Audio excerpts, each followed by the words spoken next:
Good afternoon, everyone, and welcome to the International CES. My name is Steve Koenig. I'm the Director of Industry Analysis at Consumer Electronics Association, and with me on stage is Gary Beach, the author of the U.S. Technology Skills Gap. And for the next half hour, I'll be talking with Gary about his book, about his experience, why he wrote the book, and this is all part of Gary Shapiro's book club. You've probably, as you've walked by and maybe stopped in, you've seen several interviews over the past few days, but a lot of interesting perspective. And with this book, Gary, very interesting about how potentially the U.S. is lagging behind other countries. But before we get into the details, tell us a little bit about yourself. Is this your first book?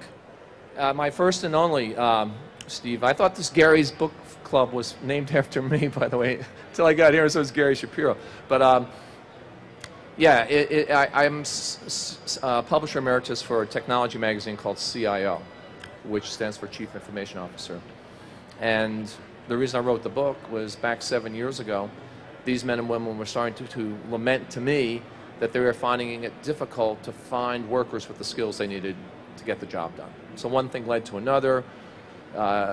I wrote a column in the magazine where I quoted, I was going to bring it up here, but I'm not. It was called A Nation at Risk. It was a report written in 1983 by the Department of Education in response to what happened in Japan right after 1950. That it was, Japan is in a rebuilding phase, and we can maybe get into that a little bit later in the book, but in the conversation here. But that was why I wrote it, and the prime reason was I'm concerned about America's future.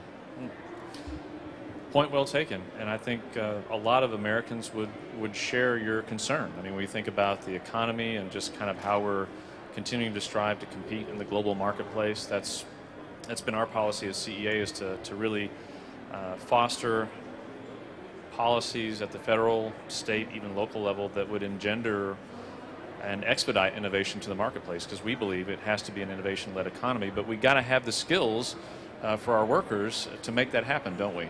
Yeah, and where do you learn those skills? I mean, largely it's in public education, but I also agree, and I've heard it several times over the last couple of days here on the show floor and in listening to interviews, the importance of innovation and invention. And I don't want to sound too much like a curmudgeon that all is woe with us here in the U.S. It's not. But for too long, Steve, we've been relying on the top 1%ers, so to speak, who have been innovating and inventing for a very long time. And I ask my friends in the IT business, okay, name for me, please, the most prominent, last most prominent major technology innovation invented by an American. I mean, big ones. And they go, search. They go, no, that was invented by 3 McGill University students in Canada in 1990. Then they go, the World Wide Web. I go, no, that was invented by Sir Tim Berners-Lee, who's a Brit. So it's been a long time since Vint Cerf and his buddies created the internet, largely as a not a defense mechanism, but it was the height of the Cold War, and that's why the internet was built in 1969. Yeah, and clearly, I mean, we have other examples maybe of innovators, American innovators, Bill Gates, Steve Jobs, and so forth. But yeah, and I would say their innovation roots were Xerox PARC, where you read the stories about Bill and Steve, and one went into Xerox PARC and came out with a hardware idea, and one went into Xerox PARC and came out with a software idea. But it cuts to what I think is incredibly important in America. We need more. I mean, we used to have Bell Labs, and Bell Labs and Xerox PARC had one thing in common, is that at that time Xerox and AT&T were monopolies. So they started these labs, so to speak, to you kind of say we're good guys too. But a lot of great innovation went on in Bell Labs and also in Xerox PARC. So Gary, for your book, is the skills gap, are we talking about a gap, an ostensible gap in the American education system, or are we also talking simultaneously about a gap in talent pool that might, we attract the best and the brightest from around the world to come to our universities, and at CEA we're trying to promote more responsible immigration policies so a lot of those people can get green cards or become naturalized and stay and help grow our economy. But so is your book really about both of those things, or is it more about the American education system? It's about both of them. The concept you mentioned, Steve, of the skills gap, which has only bubbled up over the last year or two, and there's a fairly vociferous debate on the topic. You have economists on one hand who say there cannot be a skills gap because there's no increase in hourly wages, there's no increase in length of work week. Even the New York Times jumped in and said the skills gap is mostly corporate fiction. And on the other hand, you have businesses, many of them walking around the show floor here, maybe here sitting in the audience or watching on TV, and they're saying we can't find the people with the skills we need. And like I mentioned in the Times, they'll point the finger at the business community and say they're the bad people because, number one, they don't want to pay the salaries that they feel the workers need. Number two, they don't want to do any corporate training and development. And number three, they're being too damn picky by running 500-word posts on monster.com about a job. And that's why these people can't get hired. But these are not, cannot be debated. There are 21 million, and I don't want to make this too US-centric because I know CES is International CES, but there's 21 million Americans who are either unemployed or underemployed. Put that over here. The next fact is what's really staggering to me. Right. There are 4 million open jobs in our country. 4 million. So that's your skills gap. And to your point on enlightened immigration policy, I totally agree. Because even if Congress moved the H-1B visa up to 135,000, I'm not a math major. That's only 65,000 more visas, and if there's 4 million open jobs, there's still 3,960,000 jobs that are not being filled. It's a big problem, and we got to fix it.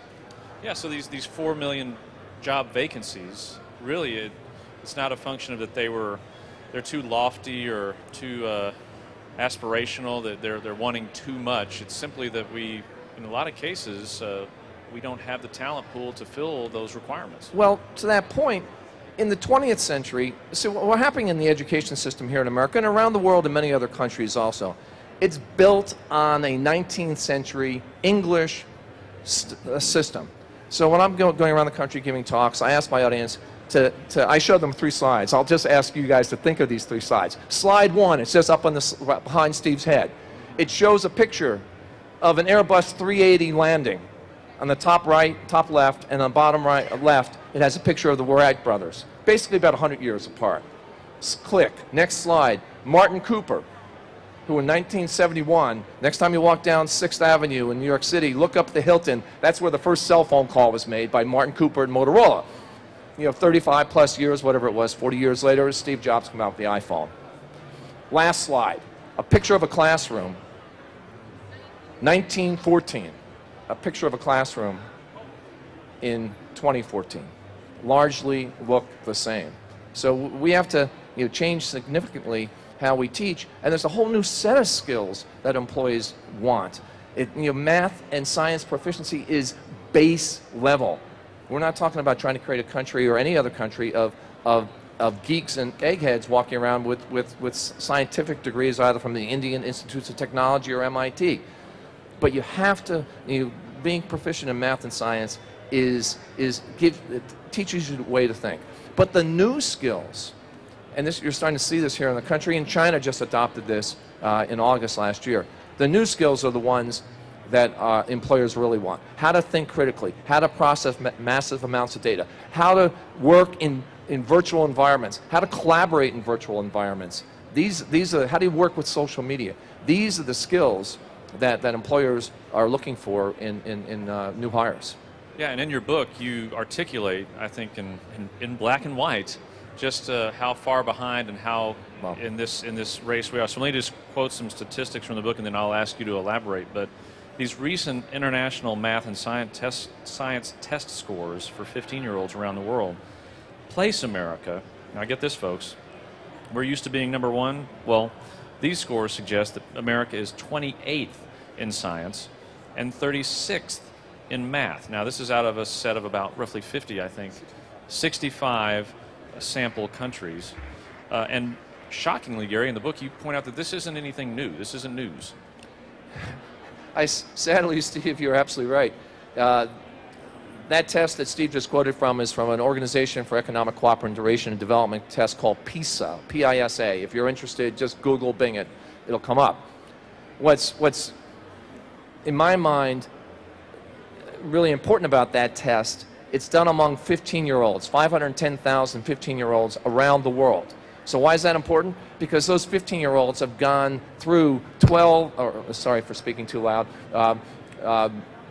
10 grades of schooling in their respective countries.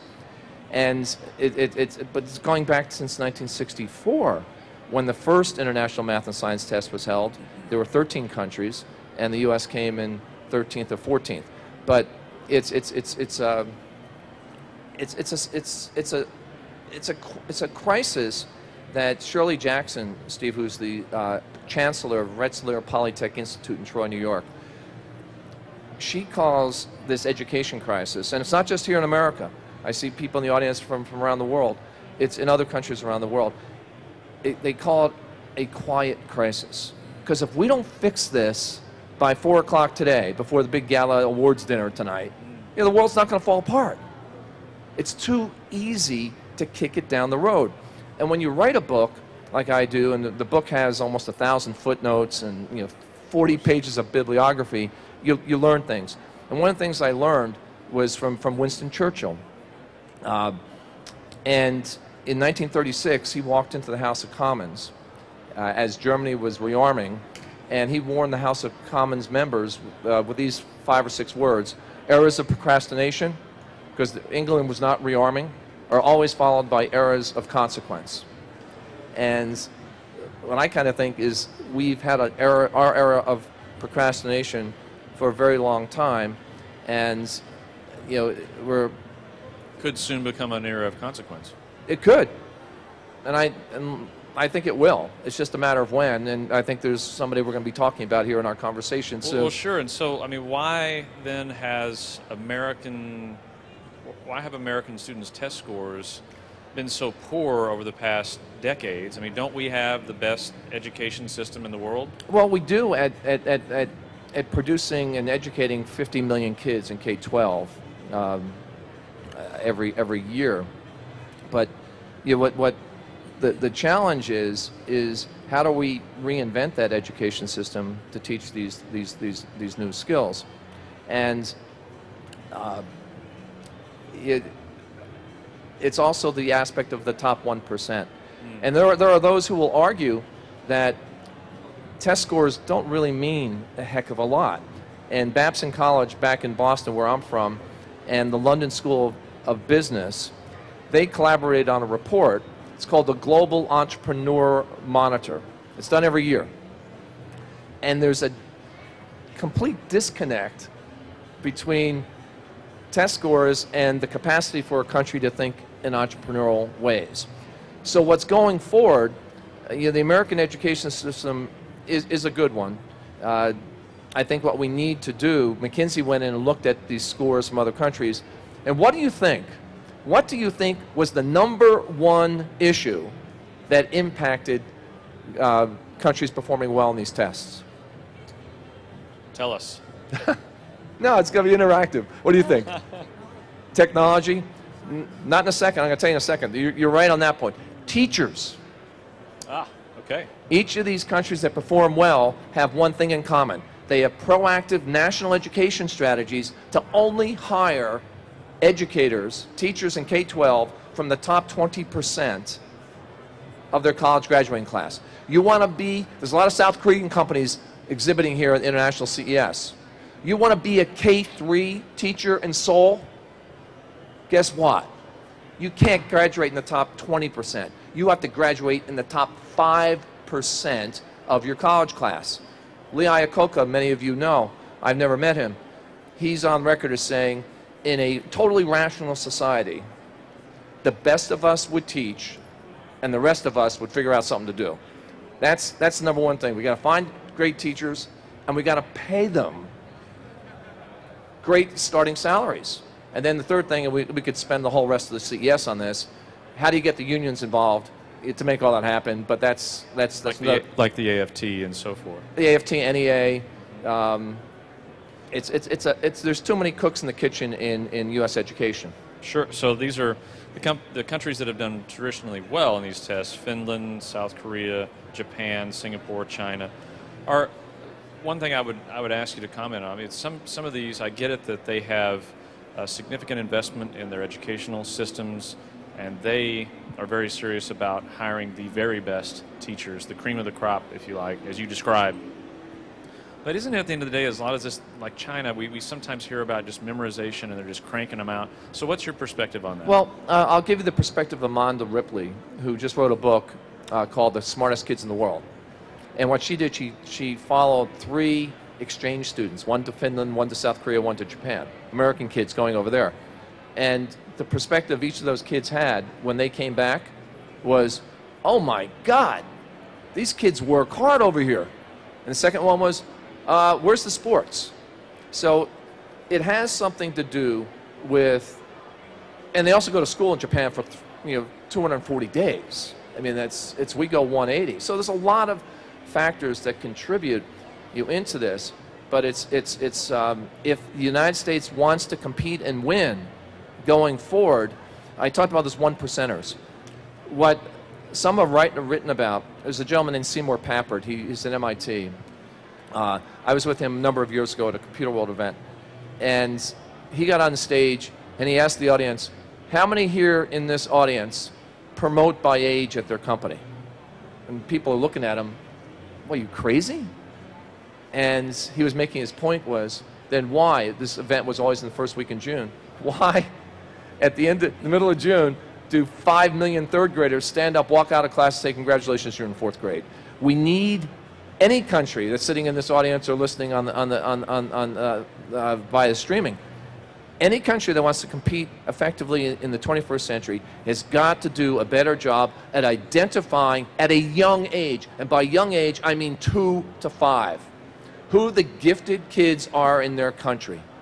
That's the first gating post. The second gate post is by age 13, these countries, including the United States, we got to fast track these kids, because last time I checked, India and China have about 1.5 billion people. We have 320 million. We're never going to have as many as everybody else, so it's even more incumbent on us, to identify these people, and it's all the above, and we won't get into the political aspects of it, but we have a Department of Education here in America that 130 times it was voted down in Congress to create a freestanding Department of Education in the U.S.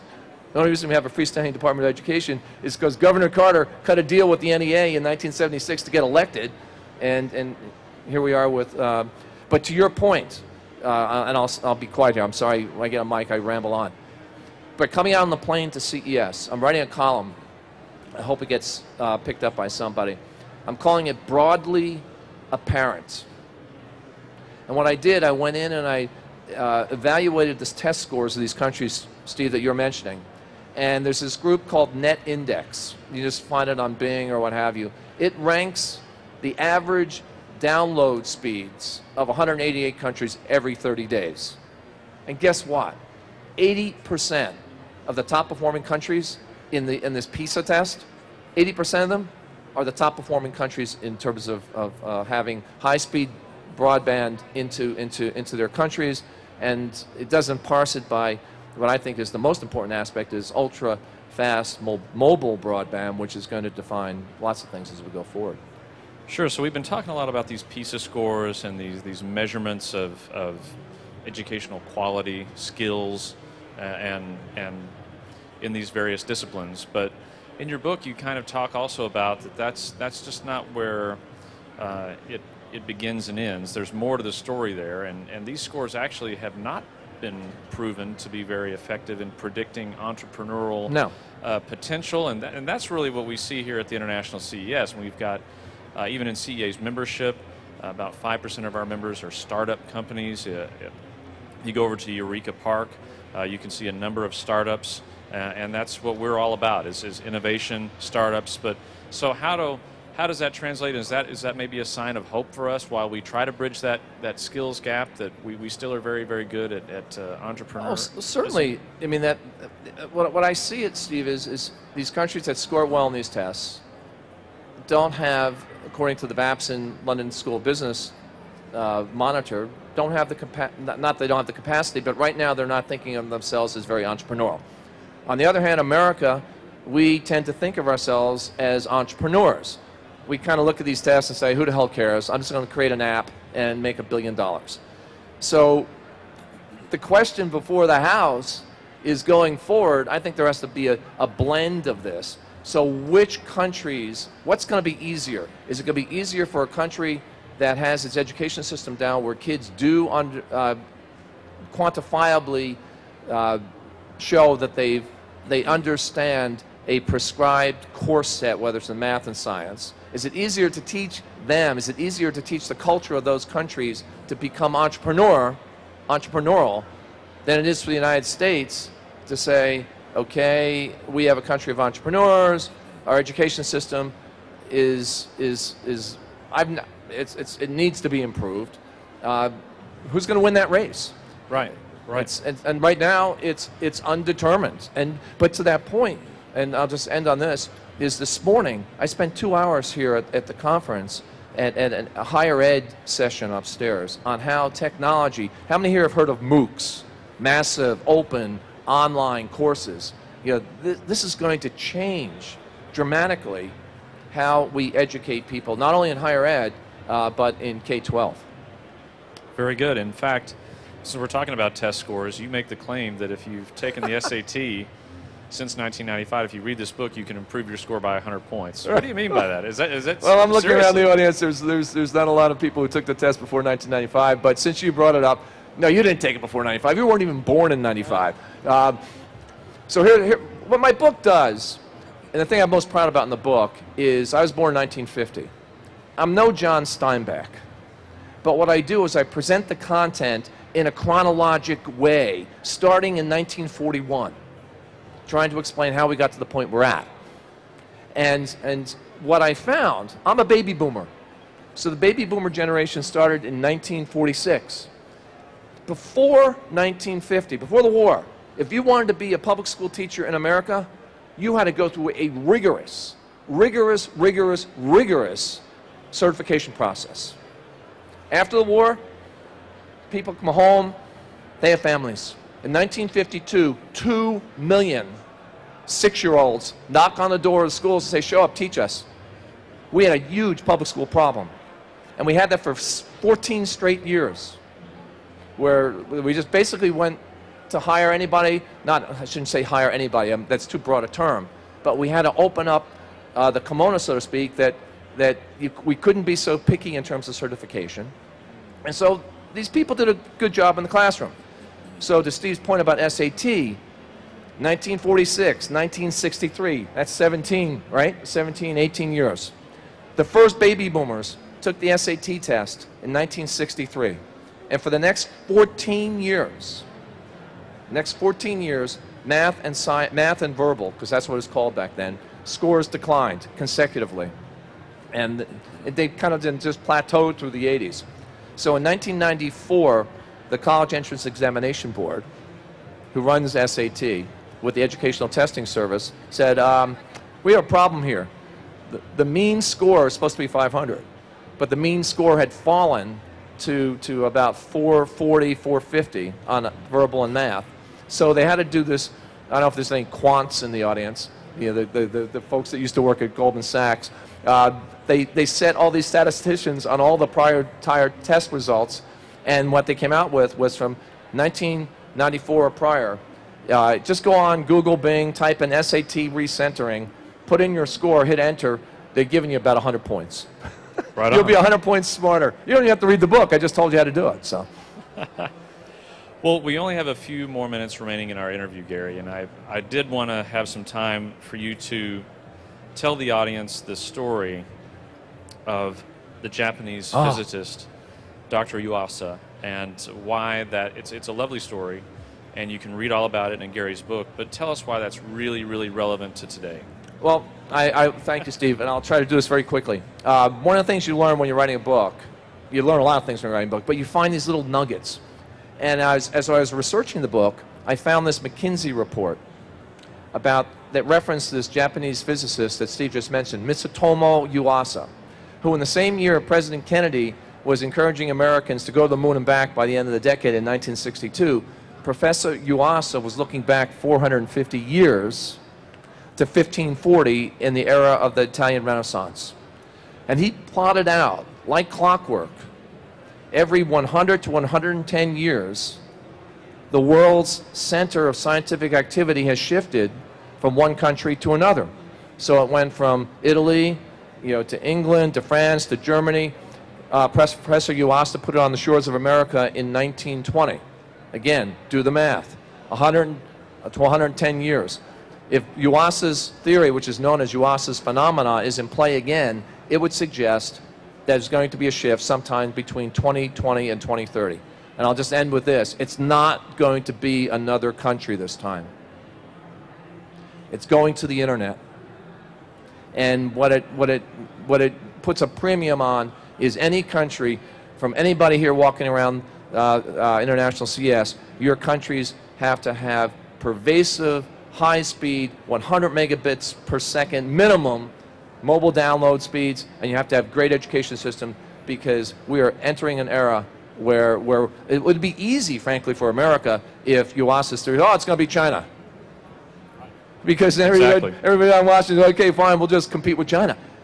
Good luck. We're going to compete with 188 countries. So it's going to be, I'm confident we can do it, but it's going to be a tough challenge. And the last thought, if we decided to do it right now, it's going to take us 30 years. And those Americans in the audience, do you think our country has that kind of patience? I'll end on that. Well, I'll answer probably not. So just to close, let's review, and I'd like you to describe for the audience, because I see some people have just stopped by to join us and they weren't here for the earlier discussion, but what were really the big takeaways from your more than 6 years of research and writing that you invested in this work? Just describe for everyone the big takeaways. What do you really need to know when you get down to brass tacks about the U.S. technology skills gap? Well, and how we can correct it. Three brief things, Steve. One, I still subscribe to the report. It was written in 1983. Its opening line, our nation is still at risk. That's one. Two, we have to do a much better job of identifying our 1%ers and fast-track them through so that, at 2030 CES, they'll be continuing to work here. And three, there are consequences for not acting. And it's like the frog in the pot of water. And what I fear most is our country here in the U.S. is, we're at a temperature range right now, in my mind, of about 200 to 205 degrees. Very good. Well, ladies and gentlemen, that concludes our interview with author Gary Beach of the U.S. Technology Skills Gap. And subsequently, we'll have a book signing with Gary, if you're interested, right over here at the booth there. It says Gary's Book Club. Gary Shapiro, not Gary Beach. But thank you so much for stopping by and your attendance. Thank you.